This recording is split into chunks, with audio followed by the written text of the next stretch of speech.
তবে এতটুকুই বলতে পারি, এই ছলছাতুরি না হলেও চলতো, ভোট আটকানোর ক্ষমতা কারোই ছিল না বাংলাদেশে। জি। ভোট হতোই হতো। এবং যেই জিনিসটা, এই ভোটকে একটা প্রাপ্তিকে পাওয়ার জন্য যদি জনগণের সাথে প্রতারণা হয়, প্রান্তিক মানুষ যদি এটাকে প্রতারণা ভাবে, এটা রাজনীতির জন্য সুখকর না। এই আইনগুলো তো আসলে গভর্নমেন্টের বানানো কোনো আইন না। এই আইনগুলো ইন্টারিম গভর্নমেন্টের সময় করা হয়েছিল, যেগুলো দেশের জন্য ভালো, জনগণের জন্য ভালো, মানুষের জন্য ভালো। সেই আইনগুলা, সেই অধ্যাদেশগুলোকে আইন আকারে প্রণয়ন করা এই হয়েছে। আইন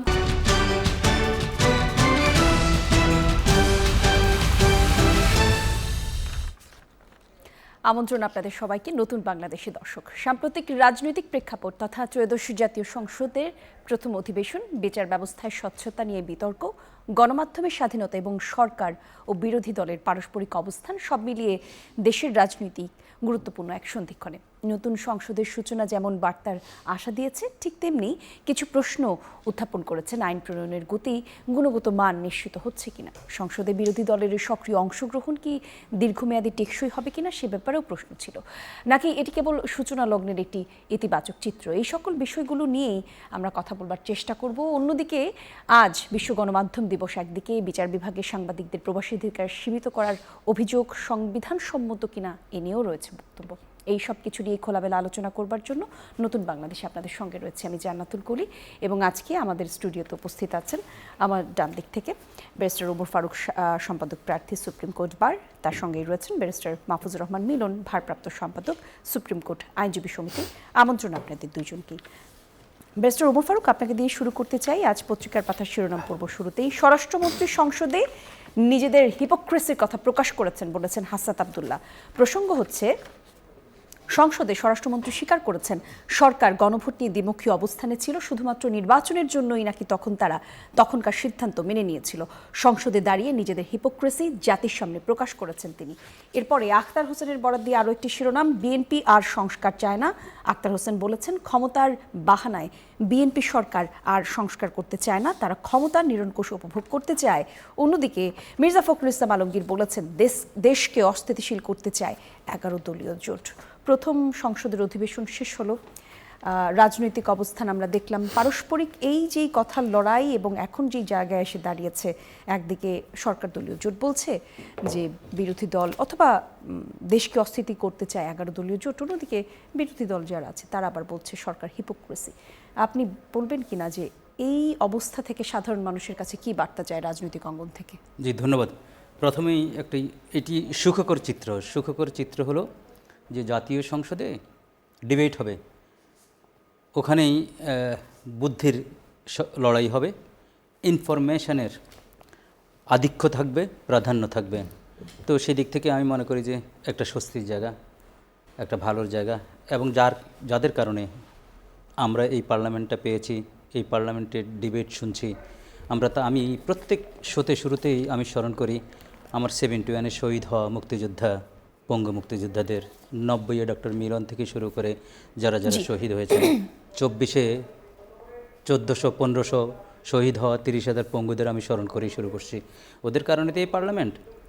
এবং আমি একটা সংবাদে দেখলাম, জুলাই যোদ্ধাদের নাম না বলার কারণে জুলাই যোদ্ধার এক বাবা যে কোনো একটা বড় সমাবেশে বলেছেন যে বাকি সব বাদ দেন, অ্যাটলিস্ট এই কয়দিন হয়ে গেলো ওদের নাম না নিয়ে বক্তৃতা শুরু করার ঠিক হয়নি। তো যেটি স্বরাষ্ট্রমন্ত্রীকেও আমি ধন্যবাদ জানাই, উনি অ্যাডমিট করেছেন, উনি আর ভিতরে রাখতে পারেননি। এই কথাটি ওনার আগে বর্তমান স্পিকার বলেছেন যে আমরা সেদিন যদি স্বাক্ষর না করতাম তাহলে ভোট হতো না। তো সুতরাং আমরা সাধারণত, আমি হার্শ অর্থ ব্যবহার করতে পারবো না, আমাদের ভিতরে এক, বাইরে যদি আরেক হয়, এটাকে খুব বাজে ভাষায় আমাদের ইসলাম সংজ্ঞায়িত করেছে, আমি সেদিকে যাব না। তবে এতটুকুই বলতে পারি, এই ছলছাতুরি না হলেও চলতো, ভোট আটকানোর ক্ষমতা কারোই ছিল না বাংলাদেশে। ভোট হতোই হতো। এবং যেই জিনিসটা, এই ভোটকে একটা প্রাপ্তিকে পাওয়ার জন্য যদি জনগণের সাথে প্রতারণা হয়, প্রান্তিক মানুষ যদি এটাকে প্রতারণা ভাবে, এটা রাজনীতির জন্য সুখকর না।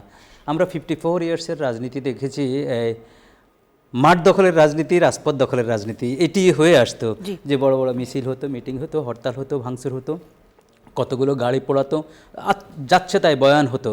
সেই আমি মনে করি সেগুলোর যোগ শেষ। সেটি আর হবে না, পার্লামেন্টেই এই কথাগুলো হবে। তবে সবচেয়ে বড় কথা, পার্লামেন্টে হলেও, যেমন পার্লামেন্টে যদি আপনি বলেন যে অমুককে নির্মূল করা হবে, বা যদি বলে 17 ঘন্টার বেশি সরকারকে থাকতে দেব না, যেমন ইশরাক সাহেব বলছেন আমরা যদি বেশি বাড়াবাড়ি করে আমরা জাতীয় পার্টিকে আমরা বিরোধী দল বানাবো, এটাই খুব বাজে। অর্থাৎ এই বাজেট থেকে আমাদের বেরিয়ে আসতে হবে। অর্থাৎ আমরা বাজেকে ধারণ করব না, কারণ বাজের এক্সাম্পল আমাদের চোখের সামনে হাজার হাজার আছে, আপনি দিতে চাইলে অনেক দিতে পারবেন, আপনার কাছে ভরি ভরি আছে। কিন্তু আজকে এই এত বড় বিপ্লব বলেন, সংগ্রাম বলেন, আন্দোলন বলেন, সব কিছুর পরে আমরা যে অবস্থানে আছি সেটি আমরা ভালোর দিকে নিয়ে যেতে হবে। আমরা অ্যানালগাস যুগে থাকতে চাই না। আপনি যদি মনে করেন যে ঠিক আছে অমুক দল 83 দিন হরতাল করেছে, আমি 105 দিন করব, বা যদি মনে করে যে রাজনৈতিক দলের প্রত্যেক নেতার বিরুদ্ধে 250-300 মামলা, আমি বর্তমানে তোমরা বিরোধী দল যারা আছো তাদের বিরুদ্ধে আমি 500 দিব, সেই এক্সাম্পল হবে না, হওয়া উচিত না। পার্লামেন্টে আমি প্রাইম মিনিস্টারের বক্তব্য শুনেছি, নাহিদের বক্তব্য শুনেছি, ওয়ান্ডারফুল। প্রাইম মিনিস্টার বলেছেন এই চেয়ারটা শুধু চেয়ার না, it's not a mayor chair, it's a responsibility, it's a দায়িত্ব, সারা বাংলাদেশের দায়িত্ব। এই কথাগুলো, এই বোধটুকু আমার ভালো লাগে। যেমন এটিও বলেছেন ডেপুটি স্পিকার পদটি এখনও খালি আছে বিরোধী দলের প্রতি। এই যে গুড জেস্চার, এটিকে আমি খুব ভালোভাবেই সমর্থন জানাই, এটিকে আমি খুব। তবে যেটি হচ্ছে যে ক্রাইসিসটা, যে স্বরাষ্ট্রমন্ত্রী আজকে দেখেন বাবার সামনে মেয়েকে তুলে নিয়ে গেছে, এই দৃশ্য কিন্তু ভয়াবহ। আজকে চাঁদাবাজি অর্থাৎ ছিনতাইয়ের ঘটনা তো আপনি অহরহ দেখতেছেন, খুন দেখতেছেন, গরুর হাট নিয়ে, এটা নিয়ে সেটা নিয়ে, এটা আপনি টোটালি বন্ধ করতে পারবেন না, কিন্তু এটার মেজার নিতে হবে খুব স্ট্রংলি, কঠিনভাবে। অর্থাৎ থানাতে গেলে যাতে সিটিজেন স্বস্তি পায়, যাতে ওয়েলকাম পায়, যাতে তার সমস্যাটা অ্যাড্রেস হয়, সেই জিনিসটা 54-এ হতো না, ওখানে টাকার লেনদেন হতো। ওইটিকে অ্যাড্রেস করতে হলে সবাইকে একসাথে কাজ করতে হবে। যেমন দুইটি ভালো দিক কথা বলি, যে এই যে সংস্কারের লক্ষ্যে যে কমিটি গঠন কথা বলছে, যে সব দল মিলিয়ে, এটা খুব ভালো। তেলের ক্রাইসিসের সময় যে কমিটি গঠন করে এই ক্রাইসিস মিট আপ, এটা ভালো। আমি মনে করি আপনার সাথে আমি বারবার বলেছি, এই সংসদ কাদের? এই সংসদ বিজয়ীদের। ব্যারিস্টার ওমর ফারুক, আপনি বেশ কিছু কথা বলছিলেন, আপনার অভিযোগ অথবা যদি আলোচনার জায়গা থেকে বলি, আমি একটু মাহফুজুর রহমান মিলনের কাছে যেতে মিনিট আমি শেষ করে দিই। আমি শেষ করতে চাই এইভাবে, যেমন ধরেন এখন যেই গভর্নমেন্ট আছে, পার্লামেন্ট আছে, এটা সবাই বিজয়ীদের পার্লামেন্ট। এখন এদের সক্ষমতা যাচাইয়ের জন্য যে স্থানীয় সরকারের নির্বাচন হবে বা যে প্রফেশনাল বডির নির্বাচন হবে, আমি উদাহরণ দিই বার কাউন্সিল। আমাদের বার কাউন্সিলের নির্বাচন হয় না, কি একটা অ্যাডক কমিটি যে চলছে, এটা কিন্তু গণতন্ত্রের জন্য খুব হুমকি। এটা 12 মিটারের নিম্নগামী সূচক, এটা ভোট বন্ধ করে দিয়েছে একটা ফুয়েলের কারণে। এখন ফুয়েলের ক্রাইসিস শেষ হয়েছে, কবে দিবে জানি না। আমাদের সুপ্রিম কোর্ট বার অ্যাসোসিয়েশন দীর্ঘদিন ভোট হচ্ছে না, দীর্ঘদিন কিন্তু আমাদের নির্বাচিত কমিটিবিহীন আমাদের চলতেছে। সুতরাং এই সক্ষমতা অর্জন করতে হলে এই গণতান্ত্রিক রাষ্ট্রে এগুলা পরিষ্কার ভোট হতে হবে, অর্থাৎ সবার পার্টিসিপেশন থাকতে হবে। আর ভোটটা যাতে এক পেশে না হয়, ভোটটা যাতে যাচ্ছে তাই না হয়। আগের বন্দোবস্তে সুপ্রিম কোর্ট 4টা টার্মে যে ভোট হয়েছে, এগুলো খুব বাজে ছিল। এই বাজেট থেকে আমাদের বেরিয়ে আসতে হবে, অর্থাৎ সরকারের ব্যারোমিটার, সক্ষমতার ব্যারোমিটার এই নির্বাচনগুলোর মাধ্যমে তারা প্রকাশ করতে হবে। কারণ সংসদ নির্বাচন 5 বছর পর হবে, মাঝখানে যে নির্বাচনগুলো আছে ওই নির্বাচনগুলো যাতে অন্তত ভালো হয়, স্বচ্ছ হয়, এই দিকে মনোযোগ দিলে মানুষ। আপনাকে ধন্যবাদ ব্যারিস্টার ওমর ফারুক, গণতন্ত্রের বিকাশ ঘটবে। একটু আপনার কাছে আসতে চাই, আইন এবং আইন প্রণয়ন নিয়ে বেশ কিছু কথা বললেন আপনার সহ আলোচক।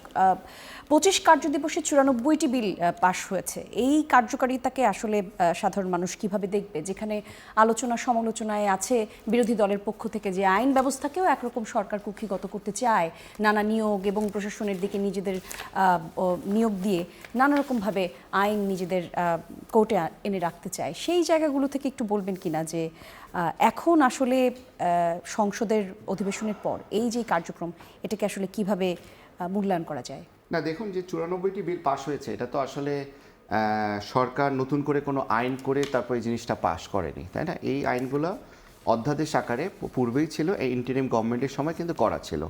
এবং যখন আপনার গভর্নমেন্ট আসলো, যখন প্রথম অধিবেশন হলো, প্রথম অধিবেশনের প্রথম দিন, যেহেতু এখানে আইনে বলা আছে, সংবিধানে বলা আছে 1 মাসের মধ্যে এগুলা আইন আকারে আসবে কিনা অথবা বাতিল হবে কিনা সেগুলো নিয়ে ডিবেট হবে, কার্যকর করতে হবে। এই জন্য এই আইনগুলো যখন 133টা অধ্যাদেশ ছিল টোটাল, পরবর্তীতে এই 133টার মধ্যে 94টি বিল অলরেডি পাস হয়ে আইন আকারে এসেছে। তো এইটা আসলে এই যে আইনগুলা কোনো একটা বিশেষ উদ্দেশ্যে করা বা কাউকে হেয় প্রতিপন্ন করার জন্য করা, তা তো না। এই আইনগুলো তো আসলে গভর্নমেন্টের বানানো কোনো আইন না। এই আইনগুলো ইন্টারিম গভর্নমেন্টের সময় করা হয়েছিল, যেগুলো দেশের জন্য ভালো, জনগণের জন্য ভালো, মানুষের জন্য ভালো। সেই আইনগুলা, সেই অধ্যাদেশগুলোকে আইন আকারে প্রণয়ন করা এই হয়েছে। আইনগুলো প্রণয়ন করার ক্ষেত্রে পর্যাপ্ত যাচাই বাছাই হয়েছে বলে মনে করেন কিনা? দেখেন, এখানে যখন ইন্টারিম গভর্নমেন্টের সময় যখন এই আইনগুলা প্রথমে প্রণয়ন করা হয়, অবশ্যই স্টেক হোল্ডার যারা আছে তাদের সাথে কথাবার্তা বলেছে।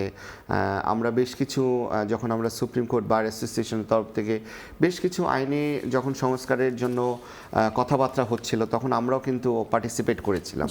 তো এগুলা করেছে, কম বেশি করেছে। সংস্কারের কথা বললেন তো, স্টেক হোল্ডারদের সাথে কথা হয়েছে, সকল পক্ষের সাথে কথা বলেই আসলে আইনগুলো উত্থাপন করা, বিলগুলো উত্থাপন করা হচ্ছে। তাহলে ডিবেটও হয়েছে এখন সংসদে। আসলে স্বরাষ্ট্রমন্ত্রীদেরকে নিজেদের হিপোক্রেসির কথা কেন শুনতে হচ্ছে? না, হিপোক্রেসি না। দেখেন, এখানে তো সংসদে যে ডিবেটটা এতদিন ধরে চলে আসছে, এখনো চলছে, সেটা হচ্ছে যে জুলাই সনদ, তাই না? এই বিল, এই জিনিসটা, এই জুলাই সনদ নিয়ে কিন্তু এই তর্ক বিতর্ক, বিভিন্ন কথাবার্তা কিন্তু চলছে।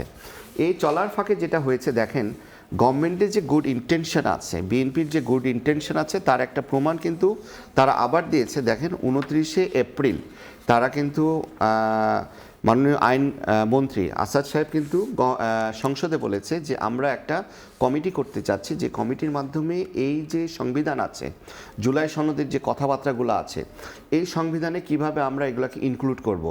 এবং উনি কিন্তু বলেছে যে 12 জনের একটা সদস্য কমিটি হবে, এবং তাদের থেকেও কিন্তু 5 সদস্যের একটা তালিকা চেয়েছে। তার মানে কি, দেখেন, এই যে জুলাই সনদের যে আপনার 84টি ঐক্যমত আছে আর কি, সেটার ব্যাপারে কিন্তু গভর্নমেন্টের গুড ইন্টেনশন আছে, গুড উইল আছে, যে আসেন আমরা একসাথে বসে আমরা যা কিছু, যেগুলো জুলাই সনদে যেগুলোতে ঐক্যমত হয়েছে, সেগুলোর ব্যাপারে একটা কমিটি করে আলোচনার মাধ্যমে এগুলো এখন সংবিধানে এটা সংশোধনী আকারে ইনক্লুড করা যেতে পারে কিনা। তো এটা তো আমি বলবো, আসলে দেখেন, এখানে ডিবেট হবে, অনেক কিছু হবে, কিন্তু গভর্নমেন্ট যে চাচ্ছে, জুলাই সনদকে ধারণ করতে চাচ্ছে, স্পিরিটটাকে ধারণ করতে চাচ্ছে, এটা নিয়ে কিন্তু কোনো ডাউট নাই। কিন্তু বিরোধী দলের পক্ষ থেকে বলা হচ্ছে যে সরকারের এরকম আচরণের কারণে সাধারণ মানুষ নিজেদের আস্থা হারাচ্ছে। একই সাথে বলা হচ্ছে যে ভোটার যারা ভোট দিয়েছেন, সংস্কারের আশায় অনেকেই ভোট দিয়েছেন বিএনপিকে, সেই ভোটাররা প্রতারিত মনে করছেন। এটা ওনাদের কথা, আমার মনে হয় না এটা মানে সারা বাংলাদেশের জনগণের কথা আমার মনে হয় না। ওনারা ডিবেটের ক্ষেত্রে বলতেই পারে, এটা স্বাভাবিক আর কি। জি, ধন্যবাদ আপনাদেরকে। আমরা একটা ছোট্ট বিরতিতে যেতে চাই। বিরতির পর আমরা বেশ কিছু আরো আলোচনার প্রসঙ্গ আমাদের কাছে থাকবে, সেগুলো নিয়ে আসবো। দর্শক, নতুন বাংলাদেশ দেখছেন আপনারা। একটা ছোট্ট বিরতির পর আবারও ফিরছি আলোচনায়, থাকুন সঙ্গেই।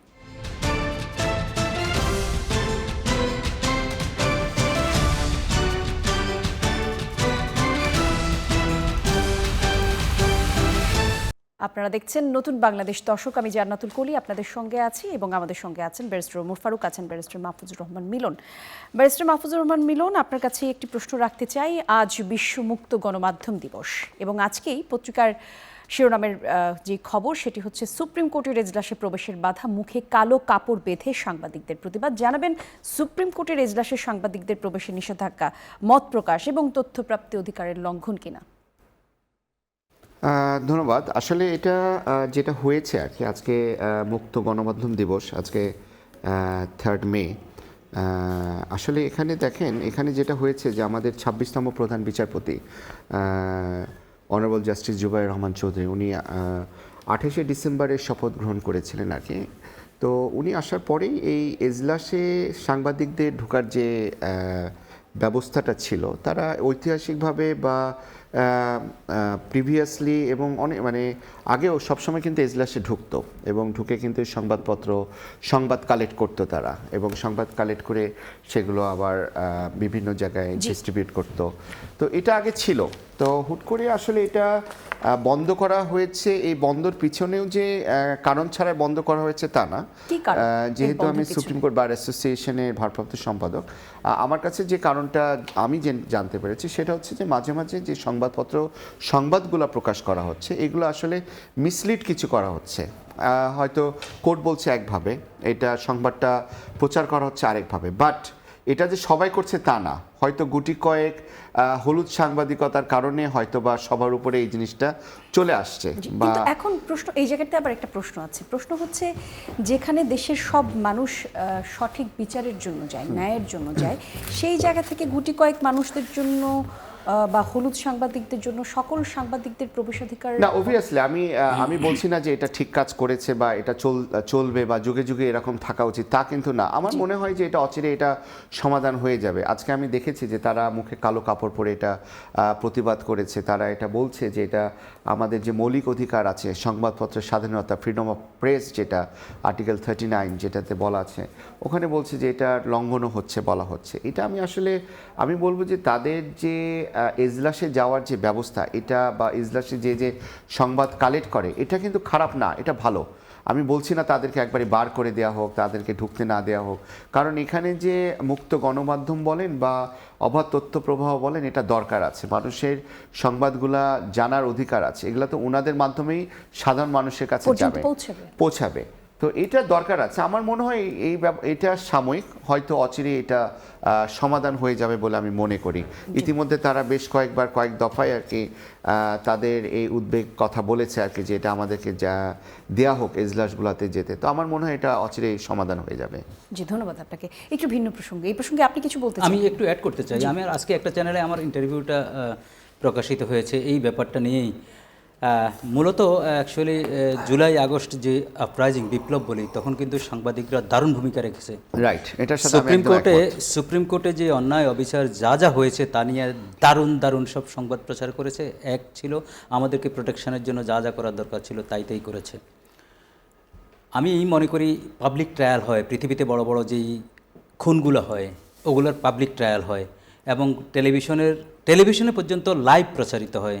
এটি দোষের কিছু না, কিন্তু অনেক সময় দেখা যায় অনেক মামলা সেনসিটিভ মামলা, অনেক পারিবারিক ইস্যু এখানে আসে, অনেক একদমই রেপের মতো অনেক কিছু আসে, সেক্ষেত্রে রেস্ট্রিকশন দেওয়া যায়, কিন্তু একদম টোটালি বার করে দেওয়া এটি কিন্তু সমীচীন না। আমি মনে করি এই সাংবাদিকতার মাধ্যমে, ভালো সাংবাদিকতার মাধ্যমে যে 46 লাখ মামলা আমাদের এখন পেন্ডিং, এবং 46 লাখের ভিতর যদি 4 জনও ধরি 2 কোটি মানুষ, এদের দুঃখ বেদনার সংবাদ যদি প্রকাশিত না হয়, আমরা অনেক সময় দেখি এক সংবাদ প্রকাশের সাথে সাথেই সেন্সিটিভ একটা মামলা নিষ্পত্তি হয়ে যায়, সবার নজরে আসে। আমি মনে করি সেই কারণেও এটি মুক্ত করে দেওয়া উচিত। আর আরেকটা কথা বলিনি, লর্ড ড্যানিং আমাদের পূজনীয় একজন জাজ, ইংল্যান্ডের, ওনাকে গাধাও বলেছে, তারপরে উনি কিন্তু সাংবাদিকের উপর চড়াও হননি এবং কন্টেম্পটও করেননি। সুতরাং আমি মনে করি আমরা বস্তুনিষ্ঠ সংবাদ প্রকাশ করব, কিছু গাইডলাইন দিয়ে রেজিস্ট্রি অফিস থেকে এই ব্যানটা তুলে ফেলা উচিত বলে আমি মনে করি। তাহলে এই জায়গায় আবার আরেকটা প্রশ্ন আসলো, দুঃখিত, যদিও আপনারা পরিষ্কার করেছেন আপনাদের অবস্থা, আইনজীবী হিসেবে আপনারা এই বিষয়টা নিয়ে কথা বলছেন কিনা, বা আইনজীবী হিসেবে অর্থাৎ নিজেদের যদি কোনো মতামত থাকে সেটা আসলে জানানোর সুযোগ আপনাদের আছে? ইন্ডিভিজুয়ালি ভেরি টাফ যে চিফ জাস্টিস মহোদয়ের সাথে অ্যাক্সেস পাওয়া। এখানে আমি একটু অ্যাড করি আর কি, এটা বার অ্যাসোসিয়েশন, আমি জানি না কি করছে না করছে, আমি জানি না। এখানে আমি একটু অ্যাড করি আর কি, এই সিদ্ধান্ত তো আসলে বার অ্যাসোসিয়েশন না, এই সিদ্ধান্ত হচ্ছে সুপ্রিম কোর্ট প্রশাসনের আর কি। তো আইনজীবীরা যে তাদের যে কোনো মামলা যদি করে থাকে, পরবর্তীতে তারা কিন্তু ব্রিফিং করে থাকে, একটা ব্রিফিংয়ের জায়গা আছে, ওখানে এসে কিন্তু এই মামলাটায় কি হয়েছে না হয়েছে, কে কি বলল, মোটামুটি একটা ব্রিফিং করে। সব সংবাদকর্মীরা কিন্তু ওখান থেকে আপনার এই তথ্যগুলো সংগ্রহ করে। তবে অবশ্যই ভাই যেটা বললো আর কি, যে সাংবাদিকদের ভূমিকা, বিশেষ করে 24-এর গণ আন্দোলনের সময় আমাদের কোর্ট এরিয়াতে যে মামলাগুলো হচ্ছিল, এই সময় গণমাধ্যমের ভূমিকা কিন্তু ব্যাপক।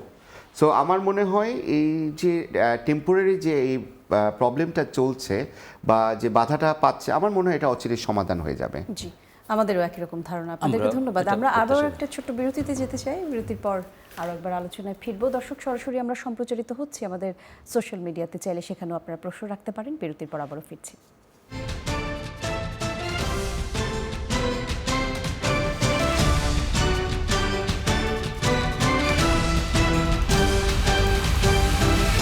দর্শক, আরও একবার আমন্ত্রণ। আপনারা দেখছেন নতুন বাংলাদেশ, এবং আজকের আলোচনায় আমরা বিভিন্ন বিষয় নিয়ে কথা বলছিলাম। আমরা কথা বলছিলাম বর্তমানে বাংলাদেশের রাজনীতি, বাংলাদেশের সার্বিক পরিস্থিতি, একই সাথে সাধারণ মানুষের মনে কী প্রশ্ন আছে সেই সব কিছু নিয়ে। আরও একবার আপনার কাছে একটু আসবো।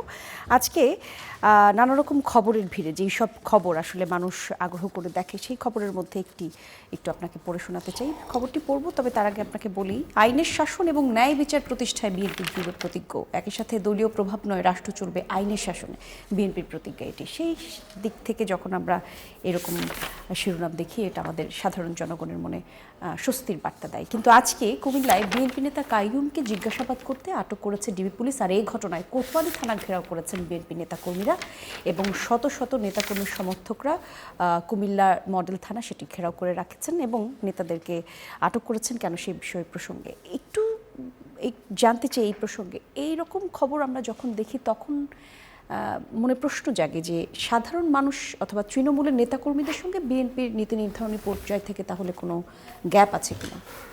সবচেয়ে বড় কথা যে এগুলো কিন্তু রুল অফ লয়ের নেগেটিভ ব্যারোমিটার। কেন বলি জানেন?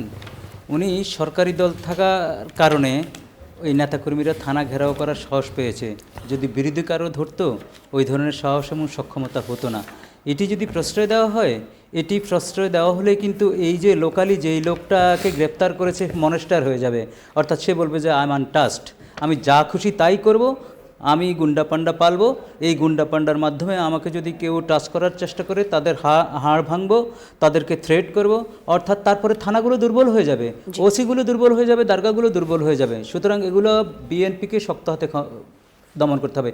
বিএনপি বাদ দিয়ে যদি সরকারে যারা আসে তারা যদি মনে করে যে ইয়েস বিএনপি এবং সরকার দুটি আলাদা সত্তা, তাহলে সরকারে ভাবে এইটা ভালোভাবে মোকাবেলা করতে হবে। যারা যারা ওখানে গেছে প্রসেশন করে, যারা যারা ইলিগ্যাল ডিমান্ড করেছে তাদেরকেও আইনের আওতায় আনতে হবে, অ্যাটলিস্ট দলীয়ভাবে শোকজের মাধ্যমে, অথবা তাদেরকেও কিন্তু এই অবৈধ কাজের, অন্যায় কাজের, পাবলিক নুইসেন্স ক্রিয়েট করা, প্রতিবন্ধকতা সৃষ্টি করা, রুল অফ লয়ের প্রতিবন্ধকতা সৃষ্টি করার কারণেও তাদেরকে কিন্তু আইনের আওতায় আনা জরুরি বলে আমি মনে করি।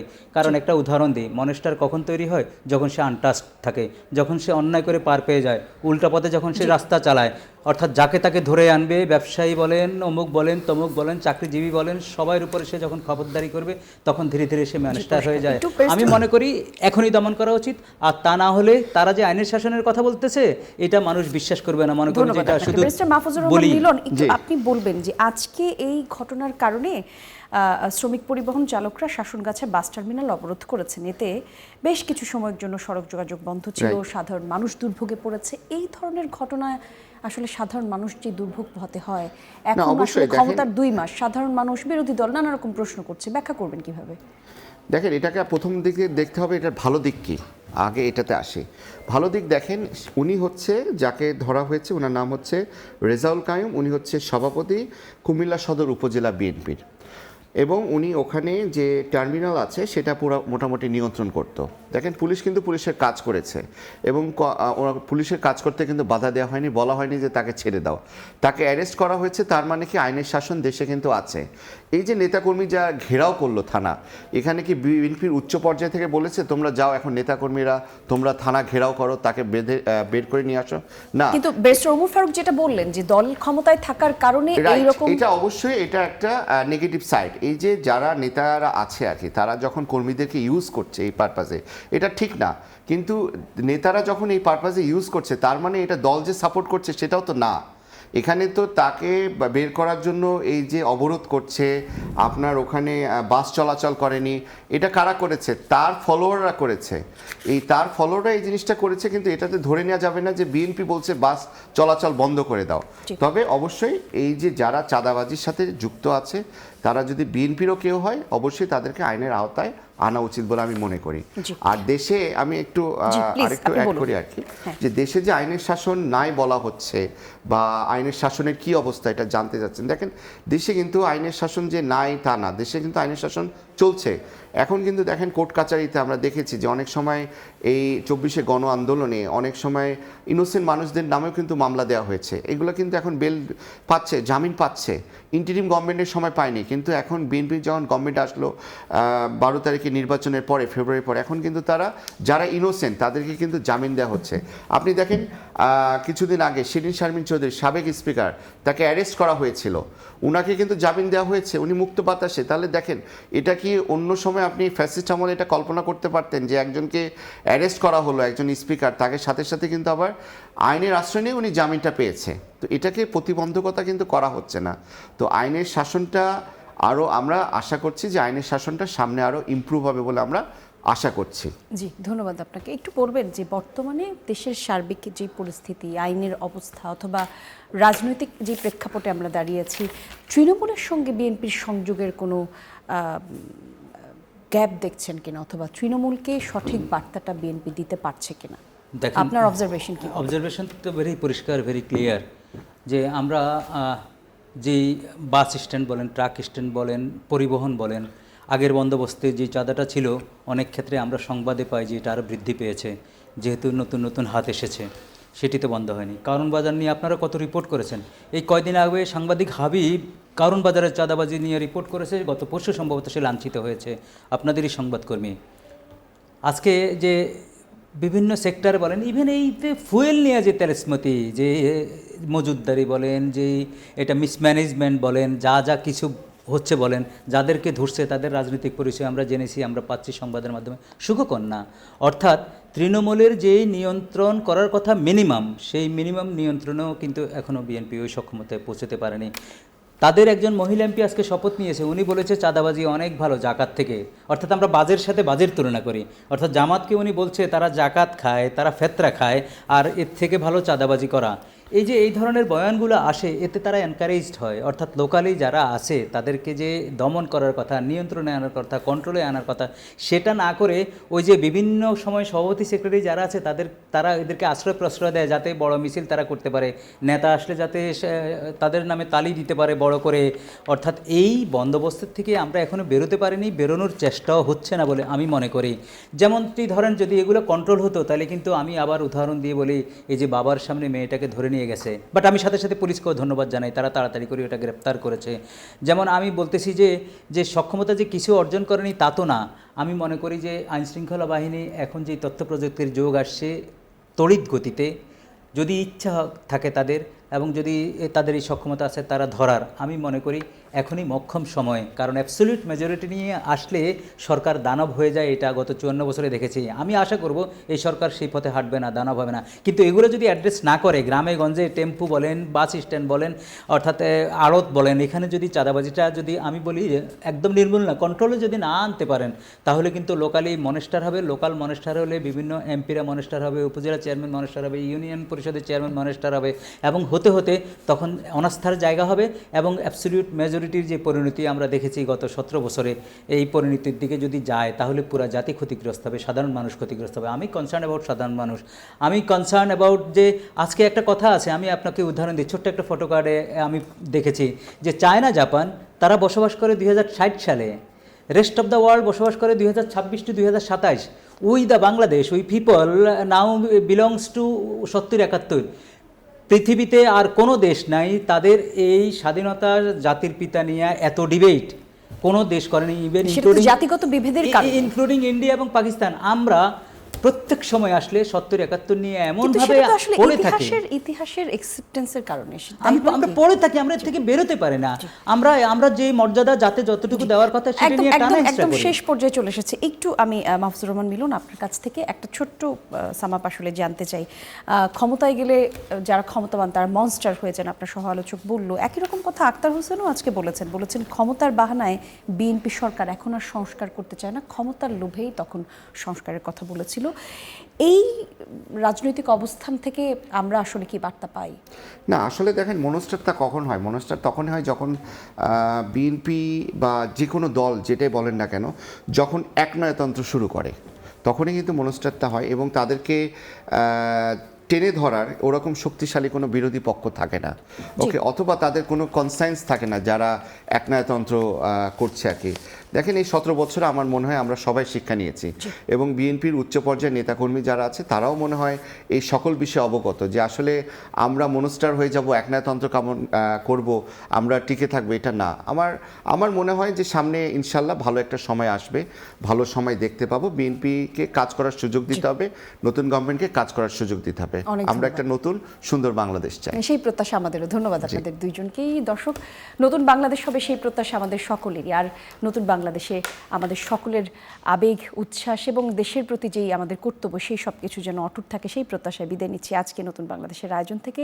সঙ্গে ছিলেন যারা, ধন্যবাদ। আগামীকাল একই সময় অনুষ্ঠান দেখার আমন্ত্রণ রইল আপনাদের সবার।